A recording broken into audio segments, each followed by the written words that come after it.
이스라엘 회중들은 토막난 시체를 보고 분노하며 모여들었고 레위 사람의 말을 통해 사건의 전말을 전해 듣고는 더욱 분노하며 기브아인들의 악행을 처벌하기로 결정합니다.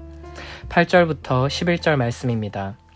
모든 백성이 일제히 일어나 이르되 우리가 한 사람도 자기 장막으로 돌아가지 말며 한 사람도 자기 집으로 들어가지 말고 우리가 이제 기브아 사람에게 이렇게 행하리니 곧 제비를 뽑아서 그들을 치되 우리가 이스라엘 모든 지파 중에서 100명에 10명, 1000명에 100명, 10,000명에 1000명을 뽑아 그 백성을 위하여 양식을 준비하고 그들에게 베냐민의 기브아에 가서 그 무리가 이스라엘 중에서 망령된 일을 행한 대로 징계하게 하리라 하니라. 이와 같이 이스라엘 모든 사람이 하나같이 합심하여 그 성읍을 치려고 모였더라. 아멘. 레위 사람의 설명을 들은 모든 백성들은 기브아를 공격하기로 결정합니다. 9절에서는 공격의 순서를 정하기 위해 제비를 뽑아서 그들을 치자고 말합니다. 그리고 모인 병사들 중에서 10분의 1은 양식을 준비하는 보급을 담당하고 나머지는 기브아를 공격하기로 구체적인 작전을 세웁니다. 11절에서는 이스라엘 모든 사람이 하나같이 합심했다고 표현합니다. 이스라엘이 마음을 하나로 모아 한 사람처럼 움직이는 것은 너무나 아름다운 모습입니다. 그러나 안타깝게도 그렇게 하나 되어 일사불란하게 움직이는 목적이 하나님의 뜻을 이루기 위함이 아니고 믿음으로 여호와의 전쟁에 나서기 위함이 아니라 자기 뜻대로 동족을 징계하고 심판하려는 것이었습니다. 이어서 12절부터 17절에서는 이렇게 말씀하십니다.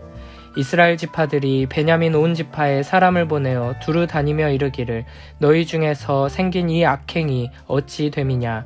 그런즉 이제 기브아 사람들 곧 그 불량배들을 우리에게 넘겨주어서 우리가 그들을 죽여 이스라엘 중에서 악을 제거하여 버리게 하라 하나. 베냐민 자손이 그들의 형제 이스라엘 자손의 말을 듣지 아니하고 도리어 성읍들로부터 기브아에 모이고 나가서 이스라엘 자손과 싸우고자 하니라. 그때 그 성읍들로부터 나온 베냐민 자손의 수는 칼을 빼는 자가 모두 26,000명이요 그 외에 기브아 주민 중 택한 자가 700명인데 이 모든 백성 중에서 택한 700명은 다 왼손잡이라. 물매로 돌을 던지면 조금도 틀림이 없는 자들이었더라. 베냐민 자손 외에 이스라엘 사람으로서 칼을 빼는 자의 수는 40만 명이니 다 전사라. 아멘. 이스라엘 지파들은 기브아를 공격하기에 앞서 베냐민 지파에게 사람들을 보내 기브아의 불량배들을 넘겨달라고 말합니다. 자신들이 그들을 죽여 이스라엘 가운데 악을 없애겠다는 것입니다. 그러나 베냐민 지파는 이 요구를 받아들이지 않습니다. 오히려 베냐민 자손은 문제의 성읍 기브아로 모여서 전쟁을 준비합니다. 기브아 주민 700명 외에 베냐민 병사 26,000명이 모여 있습니다. 상식적인 기준으로 봐도 기브아 사람들이 모든 도덕적 기준들을 어겼음에도 불구하고 베냐민 자손들은 일치단결하여 외부인이 자기 지파를 흠집내지 못하게 힘을 모으고 있습니다. 여기서 우리는 하나님의 뜻을 방해하는 혈통의식, 친족의식이라는 심각한 우상이 작용하고 있음을 보게 됩니다.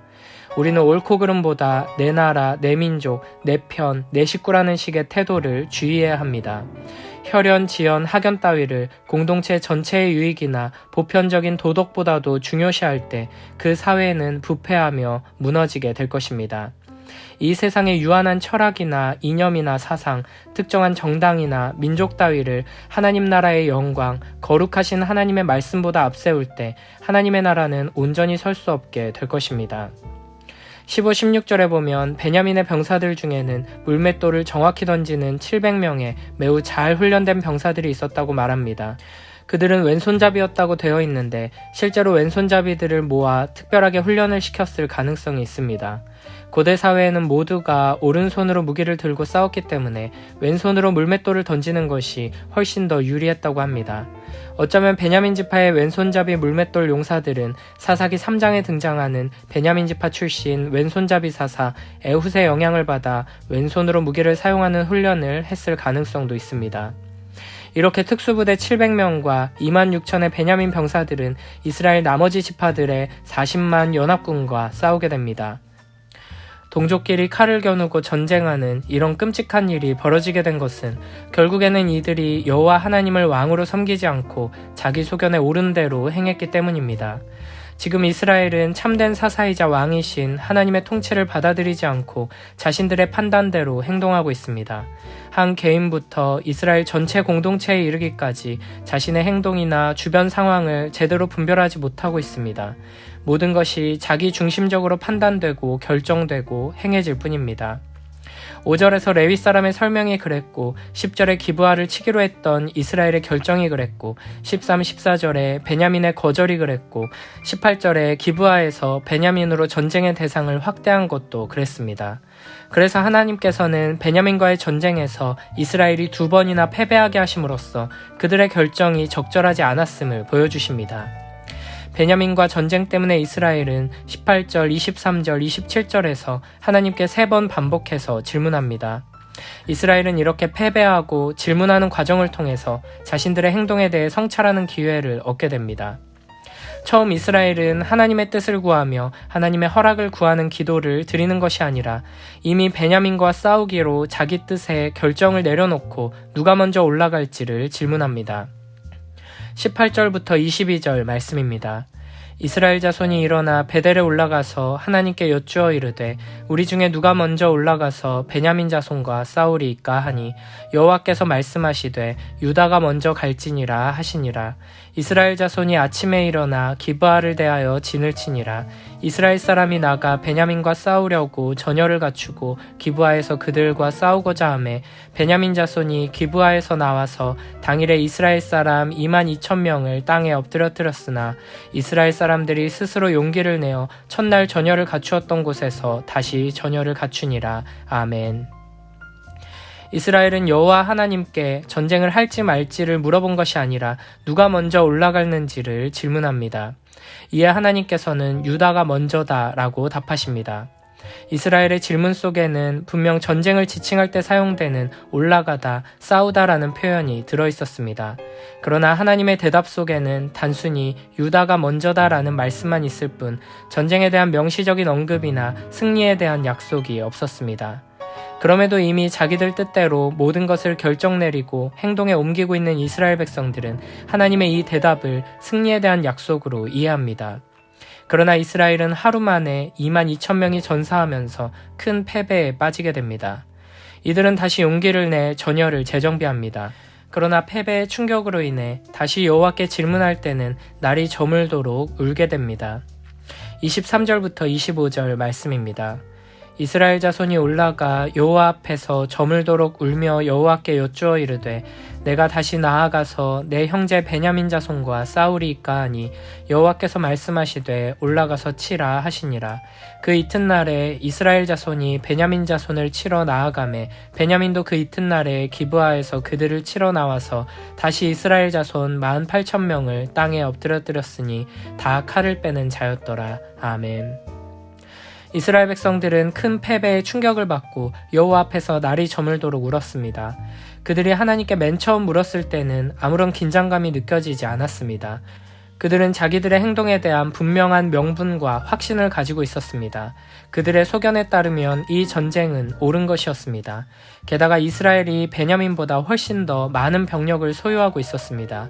그래서 그들은 그저 누가 먼저 올라갈지만 물었습니다.